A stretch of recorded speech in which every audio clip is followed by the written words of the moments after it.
ಈ ದಿನ ಎಸ್ಎಫ್ಐ ಸಂಘಟನೆ ವತಿಯಿಂದ ಇಡೀ ರಾಜ್ಯಾದ್ಯಂತ ಶೈಕ್ಷಣಿಕ ಜಾಥಾ ಹಮ್ಮಿಕೊಂಡಿರೋ ಉದ್ದೇಶ ಏನು ಅಂತ ಈಗಾಗಲೇ ಕೆಲವೊಂದು ವಿಷಯಗಳನ್ನ ಮಾತಾಡಿದ್ದಾರೆ.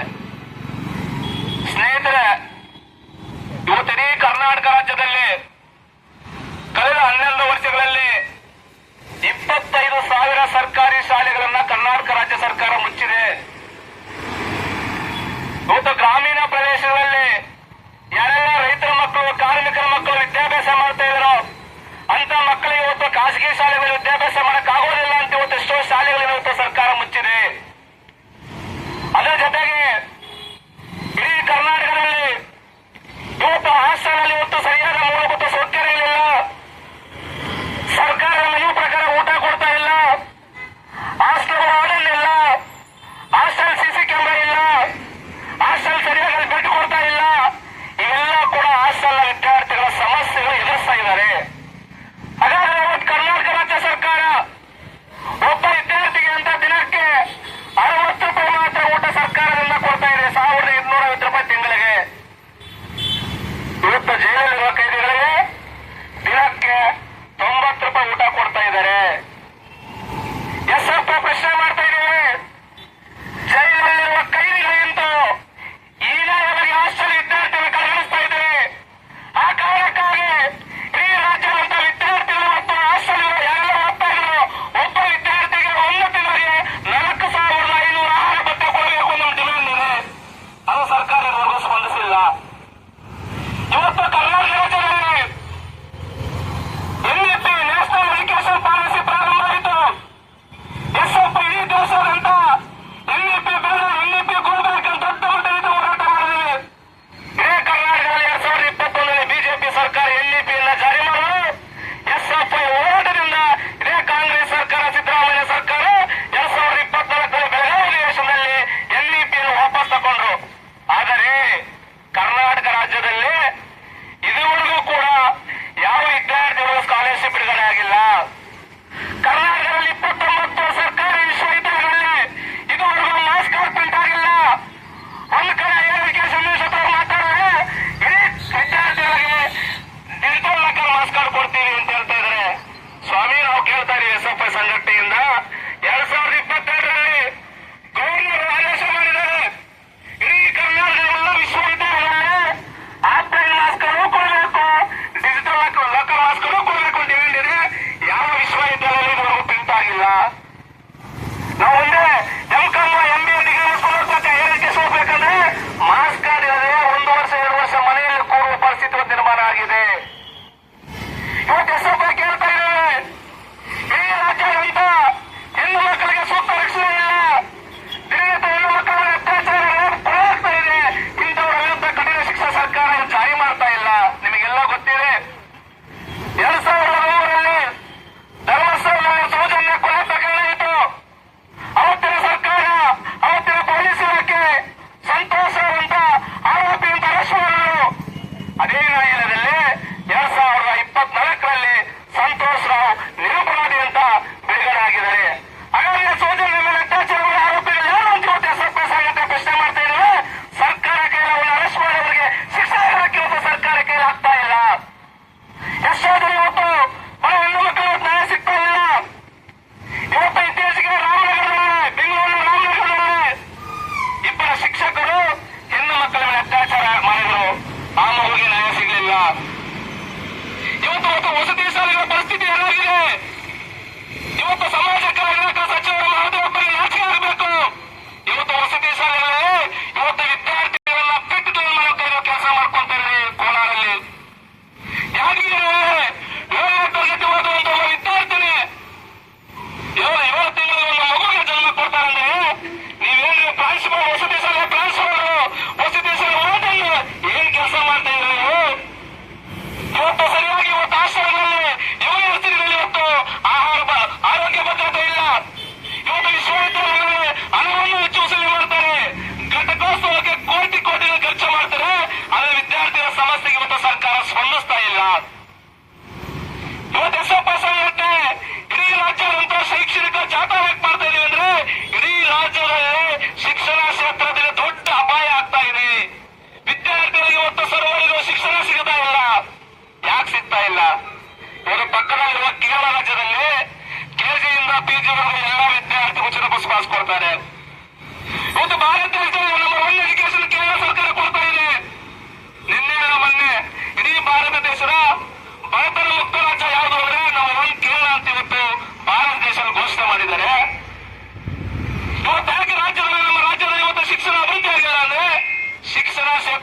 ಬಜೆಟ್ ಕರ್ನಾಟಕ ಸರ್ಕಾರ ಕೇವಲ 12% ಕೊಡ್ತಾ ಇರೋದು.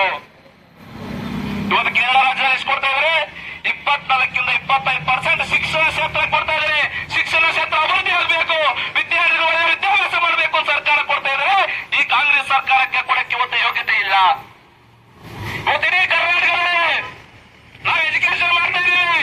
SLC, PUC, degree, MCom, LLB, engineering ಎಲ್ಲ ಎಜುಕೇಶನ್ ಮಾಡ್ತಾ ಇದೀವಿ. ನಮ್ಮ ಎಜುಕೇಶನ್ ತಕ್ಕಂತೆ ಇವತ್ತು ಸರ್ಕಾರಿ ಉದ್ಯೋಗ ಸಿಗ್ತಾ ಇದೆಯಾ? ನಮ್ಮ ತಂದೆ ತಾಯಿ ಕನಸೇನು? 25-30 ವರ್ಷಗಳ ಹಿಂದೆ ನಮ್ಮ ತಂದೆ ತಾಯಿ ಒಂದು ತೋಟ ತಿನ್ನಬೇಕು ಅನ್ನೋ ಕಷ್ಟ ಇತ್ತು. ತುಂಬಾ ಬಡತನ ಕುಟುಂಬದಿಂದ ಇತ್ತು, ಆರ್ಥಿಕ ಪರಿಸ್ಥಿತಿ ಇತ್ತು. ಆದ್ರೆ ಇವತ್ತು ನಮ್ಮ ತಂದೆ ತಾಯಿ ಕನಸೇನು? ನನ್ನ ಪರಿಸ್ಥಿತಿ ಆಗಿದೆ, ನನ್ನ ಮಗಳು ಒಳ್ಳೆ ವಿದ್ಯಾಭ್ಯಾಸ ಮಾಡಬೇಕು ಅಂತ ನಿಮ್ಮ ತಂದೆ ತಾಯಿಗಳು ಕಟ್ಟಡ ಕೆಲಸ, ಲೇಬರ್ ಕೆಲಸ, ಎಷ್ಟೋ ಜನ ಮಂಗಳೂರು, ಬೇರೆ ಬೇರೆ ಜಿಲ್ಲೆಗಳಲ್ಲಿ ವಲಸೆ ಹೋಗಿ ಬೆಂಗಳೂರಲ್ಲಿ ಕಂಪನಿಗಳಲ್ಲಿ ಸೆಕ್ಯೂರಿಟಿ ಗಾರ್ಡ್ ಕೆಲಸ ಮಾಡ್ತಾ ಇದ್ದಾರೆ, ಹೌಸ್ ಕೀಪಿಂಗ್ ಕೆಲಸ ಮಾಡ್ತೇವೆ ನಮ್ಮ ತಂದೆ ತಾಯಿಗಳು. ಯಾಕೆ? ನನ್ನ ಪರಿಸ್ಥಿತಿ ಹಿಂಗಾಗಿದೆ. ನನ್ನ ಮಕ್ಕಳು ಒಳ್ಳೆ ವಿದ್ಯಾಭ್ಯಾಸ ಮಾಡಬೇಕು, ಒಳ್ಳೆ ಅಧಿಕಾರಿ ಆಗಬೇಕು, ಒಳ್ಳೆ KS ಆಫೀಸರ್ ಆಗಬೇಕು ಅಂತ ಅವರ ಕನಸು. ಆದ್ರ ನಮ್ಮ ತಂದೆ ತಾಯಿ ಕನಸು ಇವತ್ತಿನ ಕಾಂಗ್ರೆಸ್ ಸರ್ಕಾರ ನುಚ್ಚು ನೂರಾಗ್ತಾ ಇದೆ, ಏನೂ ಕೂಡ ಮಾಡ್ತಾ ಇಲ್ಲ. ಹಾಗಾದ್ರೆ ನಾವು ಯಾಕೆ ಎಜುಕೇಶನ್ ಮಾಡ್ಬೇಕು ಇವತ್ತು? ನೀವು ಗೊತ್ತೇ 2020-21ರಲ್ಲಿ PSI ಪೊಲೀಸ್ ಇಲಾಖೆಯಿಂದ 545, 400 ಇವತ್ತು ಹಗರಣ ಆಗಿ ಭ್ರಷ್ಟಾಚಾರ ಆಗಿತ್ತು. ಪಾಪ ಎಷ್ಟೋ ಜನ ವಿದ್ಯಾರ್ಥಿಗಳು ಎಕ್ಸಾಮ್ ಬರೆದ್ರು. 3 ವರ್ಷ 4 ವರ್ಷ ಕೋರ್ಟ್ ಹೋದ್ಮೇಲೆ ಅವ್ರಿಗೆ ಏಜ್ ಆಯ್ತು, ಮತ್ತೆ ರೀ ಎಕ್ಸಾಮ್ ಕರೆದ್ರು. ಇವತ್ತು ಇಡೀ ಕರ್ನಾಟಕದಲ್ಲಿ 7,70,000 ಉದ್ಯೋಗಗಳು ಖಾಲಿ ಇದ್ರು ಕೂಡ ಅದನ್ನ ಭರ್ತಿ ಮಾಡಕ್ಕೆ ಕರ್ನಾಟಕ ಸರ್ಕಾರ ಆಗ್ತಾ ಇಲ್ಲ. ಎಷ್ಟೋ ಜನ ಇವತ್ತು ನಮ್ಮ ತಂದೆ ತಾಯಿ ಏನ್ ಕೆಲಸ ಮಾಡ್ತಿದ್ರು, ಕುರಿ ಮೈಸೂರು, ಹಸಿ ಮೈಸೂರು, ಬೇರೆ ಬೇರೆ ಕೆಲಸಗಳಿಗೆ ಇವತ್ತು ಆದ್ಯತೆ ಮಾಡ್ತಾ ಇದ್ದಾರೆ. ಹಾಗಾಗಿ ಇವತ್ತು 10% ಇಡೀ ರಾಜ್ಯದಂತ ಎಲ್ಲ ವಿದ್ಯಾರ್ಥಿಗೆ ಸ್ಕಾಲರ್ಶಿಪ್ ಬಿಡುಗಡೆ ಮಾಡಬೇಕು. ರಾಜ್ಯದ ಯಾರೆಲ್ಲ ಹಾಸ್ಟೆಲ್ ಅರ್ಜಿ ಸಲ್ಲಿಸ್ತಾರೋ ಪ್ರತಿಯೊಬ್ಬ ವಿದ್ಯಾರ್ಥಿಗೆ ಹಾಸ್ಟೆಲ್ ಸೀಟ್ ಸಿಗಬೇಕು. ಇಡೀ ಕರ್ನಾಟಕದಲ್ಲಿ ಇವತ್ತು ಸರ್ಕಾರಿ ಶಾಲೆಗಳು ಯಾವುದೇ ಕಾರಣಕ್ಕೂ ಮುಚ್ಚೋದಕ್ಕೆ ಬಿಡೋದಿಲ್ಲ. ಸರ್ಕಾರಿ ಶಾಲಾಗಳನ್ನು ಅಭಿವೃದ್ಧಿ ಮಾಡಬೇಕು ಕರ್ನಾಟಕ ಸರ್ಕಾರ. ಇವತ್ತು ಎಲ್ಲ ಹಾಸ್ಟೆಲ್ಗಳಲ್ಲಿ CC ಕ್ಯಾಮೆರಾ ಇರಬೇಕು. ಇವತ್ತು ಎಲ್ಲ ಶಾಲಾ ಕಾಲೇಜುಗಳಲ್ಲಿ ಹೆಣ್ಣು ಮಕ್ಕಳ ಲೈಂಗಿಕ ವಿರೋಧಿ ಸಮಿತಿ ರಚನೆ ಆಗಿ ಒಬ್ಬ ಮಹಿಳಾ ಅಧಿಕಾರಿಗಳನ್ನ ಒಂದು 10 ಡಿಪಾರ್ಟ್ಮೆಂಟ್ ನೇಮಕ ಮಾಡಿ ಹೆಣ್ಣು ಮಕ್ಕಳ ಸಮಸ್ಯೆಗಳು ಇವತ್ತು ಕರ್ನಾಟಕ ಸರ್ಕಾರ ಸ್ಪಂದಿಸಬೇಕು. ಇವತ್ತು ಇಡೀ ರಾಜ್ಯದಲ್ಲಿ ಹಾಸ್ಟೆಲ್ ಪರಿಸ್ಥಿತಿ ಏನಿದೆ ನಿಮ್ಗೆ ಗೊತ್ತಿದೆ. ಇವತ್ತು ನಾವು ಓದುವಂತ ಶಾಲಾ ಕಾಲೇಜಲ್ಲಿ ನಿನ್ನೆ ಪ್ರಜಾವಾಣಿ ಒಂದು ಪತ್ರಿಕೆಯಲ್ಲಿ ಒಂದು ಸುದ್ದಿ ಬಂದಿತ್ತು. ಕರ್ನಾಟಕ ರಾಜ್ಯದಲ್ಲಿ 8,000 ಶಾಲೆಗಳಲ್ಲಿ ದಾಖಲಾತಿನೇ ಇಲ್ಲ, ಸ್ಟೂಡೆಂಟ್ಸ್ ದಾಖಲಾತಿನೇ ಇಲ್ಲ. ಒಬ್ಬ ಶಿಕ್ಷಕರಿರುವ ಶಾಲೆಗಳ ಸಂಖ್ಯೆ ಕರ್ನಾಟಕ ರಾಜ್ಯದಲ್ಲಿ, ಒಬ್ಬ ಶಿಕ್ಷಕರ ಇರುವ ಶಾಲೆಗಳ ಸಂಖ್ಯೆ ಕರ್ನಾಟಕದಲ್ಲಿ 1 ಲಕ್ಷ ಶಾಲೆಗಳಿದಾವೆ. ಇವತ್ತು 1 ಲಕ್ಷ ಶಿಕ್ಷಕರ ನೇಮಕಾತಿ ಮಾಡೋದಕ್ಕೆ ಪೆಂಡಿಂಗ್ ಇದೆ, ಸರ್ಕಾರ ಇದುವರೆಗೂ ಮಾಡಿಲ್ಲ.